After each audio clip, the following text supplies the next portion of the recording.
పైసలతోటి కదా ఎట్లా అంటే పైసలు ఒక్కటే కాదన్నా, ఇప్పుడు విద్యాశాఖ మంత్రి ఫుల్ టైం ఉంటే ఏమైతుంది అంటే దాని గురించి ఆలోచించడం వల్ల ఆ డబ్బులను కూడా ఎట్లా క్రియేట్ చేయాలని మనసుంటే మార్గం ఉంటదండి. మొన్న మర్రిగూడలో కస్తూర్బా బాలికల దానికి డబ్బులు లేకపోతే, బాత్రూమ్ లేకపోతే అక్కడ మునుగోడు ఎమ్మెల్యే రాజగోపాల్ రెడ్డి గారు 1,20,00,000 పెట్టి ఒక్కోడే అది మొత్తం అక్కడ చేపిస్తారు బాలికల. మీరు సోషల్ మీడియాలో చూడండి, 1,20,00,000 ఒక్కోడే పెట్టుకున్నాడు. అదే విధంగా మునుగోడులో అన్ని తిరుగుతూ ఎన్ఆర్ఐలతో కోఆర్డినేట్ చేసుకుంటూ అక్కడ ఎట్లెట్లా చేసుకోవాలని అనేది ఒక ప్లానింగ్ చేస్తున్నాడు. ఎగ్జాంపుల్ చెప్తున్నా, అట్లా అందరు ఎమ్మెల్యేలు వాళ్ళ నియోజకవర్గాలలో అవసరం అనుకుంటే ఎన్ఆర్ఐలతో మాట్లాడి తీసుకోవాలి. కాంగ్రెస్ ఎమ్మెల్యే, అన్ని పార్టీల ఎమ్మెల్యేలు మేము కాదనం దాని విషయంలో. అంటే కొంత డబ్బున్న ఎమ్మెల్యేలకు ఇప్పుడు ఎలక్షన్ టైంలో 100 కోట్లు, 200 కోట్లు, 300 కోట్లు, ఆ పటాన్ చెరువులు అయితే 1000 కోట్లు పెడితే తప్ప అక్కడ గెలిచే పరిస్థితి లేదు. షేర్లింగంపల్లి, గచ్చిపల్లి, ఇప్పుడు జూబ్లీహిల్స్ లో భరతన్న ఒక 500 కోట్లు, 1000 కోట్లకు తక్కువ ఖర్చు అయితే నన్ను అడగండి ఒక నెల రోజులలో. మరి అట్లా డబ్బులు వస్తాయి కదా. కొంచెం మీ జీ తెలుగు ద్వారా డిబేట్ అన్న విని ఆ ఎన్నికల ఖర్చులలో పెట్టేటోళ్ళు ఏడికెళ్ళి వస్తాయో ఎట్లా వస్తాయో కొంచెం మనం అడుగుదాం రండి. నేను కూడా అడుగుతా. కూడా డైరెక్ట్ గా ఈ జూబ్లీహిల్స్ లో ఈ టోకును మంచే బదులు నియోజకవర్గం 100 కోట్లు ఇచ్చి కొనుక్కోండి, అయిపోద్ది. 100 కోట్లు ఎవరు ఖర్చు పెడతారు? సొంతంగా 100 కోట్లు పైసలు లేవు, ప్రభుత్వం దగ్గర పైసలు లేవు కాబట్టి 100 కోట్లు ఎవరు ఖర్చు పెడితే వాళ్ళు విన్నర్ డిక్లేర్ చేస్తే అయిపోతుంది. ఇంకొకటి బీఆర్ఎస్ పార్టీ దగ్గర కూడా 1000 కోట్లు ఉన్నాయి. కొన్ని బీఆర్ఎస్ పార్టీ కూడా కొంత ఫండింగ్ ఇవ్వచ్చు.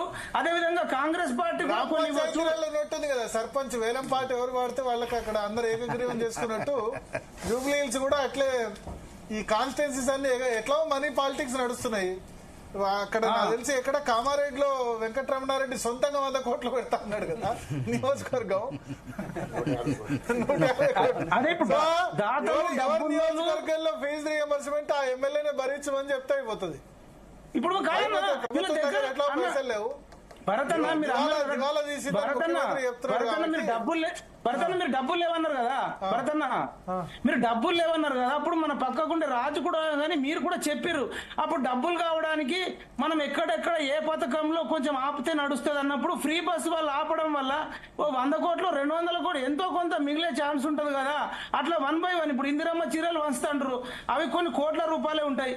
ఇప్పుడు ఇందిరమ్మ ఇండ్లు అంటున్నారు, అవి కూడా అంటున్నారు. ఆపమని అంటలేను, ఇందిరమ్మ ఇండ్లు ఇంపార్టెంట్ అయినప్పటికీ కూడా ఒక ఇల్లుతో సమానంగా ఇక్కడ అనేక మంది విద్యార్థులకు వాళ్ళ పిల్లలే కదా. ఇప్పుడు ఆ ఇందిరమ్మ ఇళ్లలో ఉన్న పిల్లలే కదా ఇంటర్ చేసేది, డిగ్రీ చేసేది, బీటెక్ చేసేది.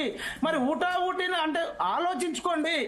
ఎక్కడైతే మహిపాల్ యాదవ్ గారు, మీరు ముఖ్యమంత్రి గారి దగ్గర ఉన్న విద్యాశాఖను ఆయన ఒక లక్ష్యంతో ఉంచుకున్నారు. ఒకవేళ 18 మంది మంత్రులు వచ్చినా 2-3 శాఖలు మిగిలిపోతాయి. అందరికీ అన్ని శాఖలు ఇవ్వలేరు. కాకపోతే రేవంత్ రెడ్డి గారి ఆధ్వర్యంలో ఎన్ని సమూలమైన మార్పులు జరిగిన సాంప్రదాయ విద్యల వల్ల ఉద్యోగాలు రావటం లేదు. తక్షణమే మనకు స్కిల్ యూనివర్సిటీ, నైపుణ్య విశ్వవిద్యాలయం వల్ల క్లాసులు ప్రారంభమైనవి. ఎంహెచ్ఆర్డీలో మన క్రీడా విశ్వవిద్యాలయాన్ని ప్రారంభించారు. ఎన్నో సంస్కరణలు మనం రుజువుపోతున్నాం త్వరలో. ఈ రోజు మీరు విమర్శించారే, ఈ విమర్శించిన రేవంత్ రెడ్డి గారు శభాష్ అంటారు. చూడండి మీరు, నేను చెప్తాను. నేను చెప్పేది రియంబర్స్మెంట్ ఏం చేయాలి మైపాల్? ఇప్పుడు ఇది చెప్పండి. ఫీజు రియంబర్స్మెంట్ ఏంటంటే ఒక శ్రీరామ్తో మాట్లాడదాం. శ్రీరామ్ చెప్పండి సార్. ఈరోజు ఇక్కడికి వచ్చాము. మనకి ఆర్టికల్ 21A ప్రకారంగా ఆదేశిక సూత్రం ఏంటంటే రాష్ట్ర విద్యను అందించాలి. ఇది ఆదేశిక సూత్రం. దీని ప్రకారంగా ప్రతి స్కూల్స్ కానీ కాలేజీలు కానీ స్కూల్ ఎస్టాబ్లిష్మెంట్ రూల్స్ చూసుకున్నా, కాలేజ్ ఎస్టాబ్లిష్మెంట్ చూసుకున్నా నాన్ ప్రాఫిటబుల్ అని ఉంటుంది. ఈరోజు ఈ ప్రభుత్వానికి నేను ఒక సలహా ఇస్తున్నా. ఎవరైతే కాలేజీలు బంద్ చేస్తామని మీ దగ్గరకు వచ్చారో, కాలేజ్ ఎస్టాబ్లిష్మెంట్ రూల్స్ ప్రకారంగా 6 నెలల ముందు నోటీస్ ఇచ్చి ఆ కాలేజీ మొత్తం ఏదైతే ఇన్ఫ్రాస్ట్రక్చర్ ఉందో, ఏదైతే ఆ ప్లేస్ ఉందో, ఆ బిల్డింగ్స్ మొత్తాన్ని ఎవరికి గవర్నమెంట్కి సరెండర్ చేయాలి. యూనివర్సిటీ అండర్లో యూనివర్సిటీ నుంచి ఎవరినైనా టేక్ ఓవర్ చేసుకుని ప్రైవేట్ నుంచి లెక్చరర్స్ని అక్కడ ఉన్న వాళ్ళనే గవర్నమెంట్ నడిపిస్తుంది. ఇది పద్ధతి. నేను ప్రభుత్వాన్ని బెదిరించేదాకా వచ్చానంటే సారా కొట్టు పెట్టుకో.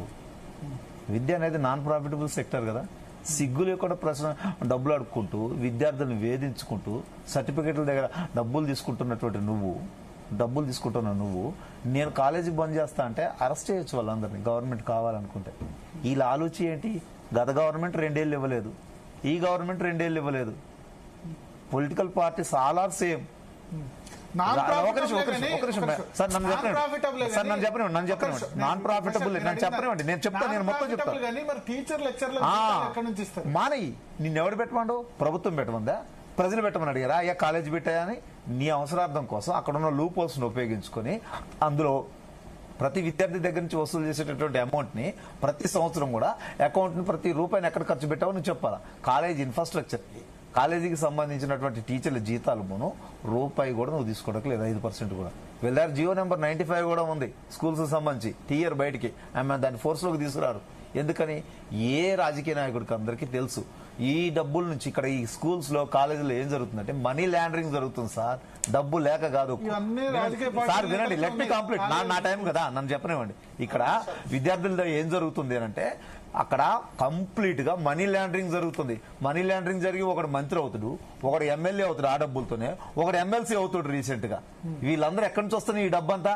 విద్యార్థుల దగ్గర నుంచి. ప్రతిదీ ప్రభుత్వాన్ని నేను అడుగుతున్నా ఈ రోజు, మీరు ఖచ్చితంగా వాళ్ళ అకౌంట్ లో ఎంత డబ్బులు పడుతున్నాయి, ప్రతి విద్యార్థి దగ్గర నుంచి ఎంత వసూలు చేశారు, ఎంత పడుతుంది, ప్రతి దాన్ని అడిట్ చేయండి. వాళ్ళకి సొసైటీ రూల్స్ ప్రకారం ఏర్పడిన సొసైటీని అవసరం రద్దు చేయాలా. వాళ్ళ సొసైటీ నామ్స్ ప్రకారం రన్ చేయట్లేదు ప్రతి కాలేజీని, ప్రతి స్కూల్స్ ని.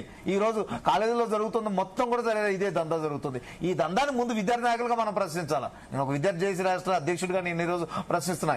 ఏ ప్రభుత్వానికి సపోర్ట్ కాదు, ఈ ప్రభుత్వం పోతే ఇంకో ప్రభుత్వం, ఇంకో ప్రభుత్వం పోతే ఇంకోటి. రాజకీయ నాయకుల మోటివ్ అంతా ఒకటే ఉంటుంది. మనం అర్థం చేసుకోవాల్సింది ఏంటి? కాలేజ్ ఎస్టాబ్లిష్మెంట్ రూల్స్ ఏంటి, స్కూల్ ఎస్టాబ్లిష్మెంట్ రూల్స్ ఏంటి, సొసైటీ మోటోతో వచ్చావు. నీకు డబ్బులు ఇవ్వడం అసలు కార్పస్ ఫండ్ అనేది పెట్టుకుని నువ్వు ఇన్ఫ్రాస్ట్రక్చర్ భవనాలను పెట్టుకుని నువ్వు కాలేజ్ ప్లేస్ పెట్టుకుని 10 మంది 7 కలిసి ఒక సభ్యులుగా ఏర్పడి అయ్యా మేము సొసైటీకి సర్వీస్ చేస్తామని చెప్పి వచ్చేది నాన్ ఎన్జిఓస్ లాంటి వాళ్ళు.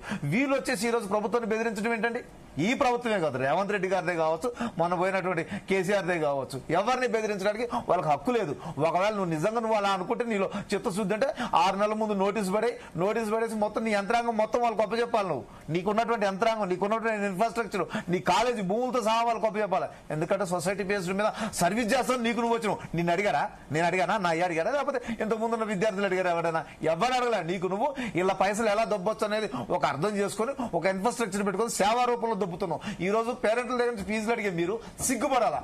మేము సేవ చేస్తున్నామని వచ్చేసి ఈ రోజు ప్రభుత్వాలు కూడా మేము బ్లాక్ మెయిల్ చేసే పరిస్థితి వద్దు బ్రదర్, నేను మాట్లాడేటప్పుడు ప్రభుత్వాలను కూడా బ్లాక్ మెయిల్ చేసే స్థాయికి దిగజారుతున్నారంటే వాళ్ళని ఎందుకు ఉపేక్షించాలా?